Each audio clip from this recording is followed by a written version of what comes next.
धराली उत्तराखंड के उत्तरकाशी जिला स्थित एक छोटी सी प्यारी सी गांव जो देहरादून से 218 किलोमीटर दूरी पे है और गंगोत्री धाम से 18 किलोमीटर दूरी पे स्थित है। अपनी अलौकिक प्राकृतिक सुंदरता और शांतिपूर्वक वातावरण के लिए हमेशा से धराली पर्यटक को अपनी तरफ आकर्षित करते आए हैं। पर प्रकृति के लाडली धराली को किनकी नजर लग गई? 5 अगस्त 2025 को धराली एक कब्रिस्तान में तब्दील हो जाते हैं। बादल फटने की वजह से खीर गंगा में बाढ़ आती है और उसी बाढ़ के चपेट में धराली गांव बह जाते हैं। दर्जनों इमारत होटल जैसे ताश के पत्तों की तरह बिखर जाते हैं और जिंदगियां मलबे में दब जाते हैं। आज भी दर्जनों लोग लापता है। धराली के ये आपदा पहली बार नहीं हुआ।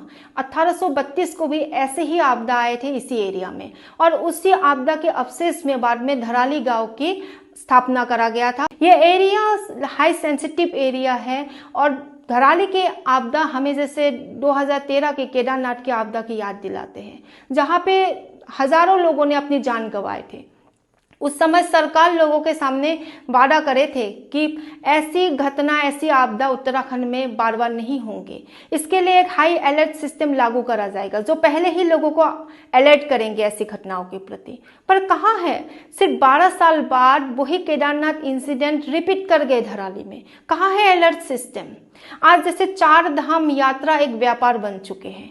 जब धाम को दाम के तराजू में तोला जाएगा तो धराली जैसी आपदा बार बार रिपीट होंगे उत्तराखंड में। आज विकास के नाम पे बड़ी बड़ी सड़कें बनाए जा रहे हैं, नदी के प्रवाह को दूसरी दिशाओं में डाइवर्ट करा जा रहा है, इमारतें बनाए जा रहा है।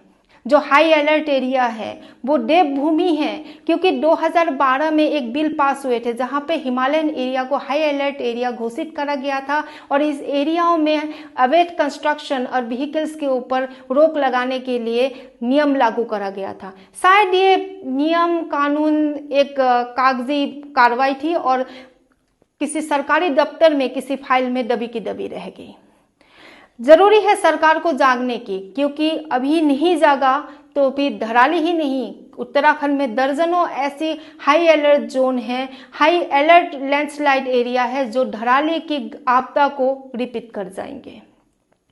क्योंकि सरकार को जागना इसलिए जरूरी है क्योंकि व्हीकल्स के ऊपर, वाहनों के ऊपर, अवैध कंस्ट्रक्शन के ऊपर अभी लिमिटेशन नहीं लगाया तो ये कंट्रोल के बाहर चला जाएगा। क्योंकि प्रकृति के साथ बार बार छेड़छाड़ होंगे तो प्रकृति रौद्र रूप लेते ही रहेंगे।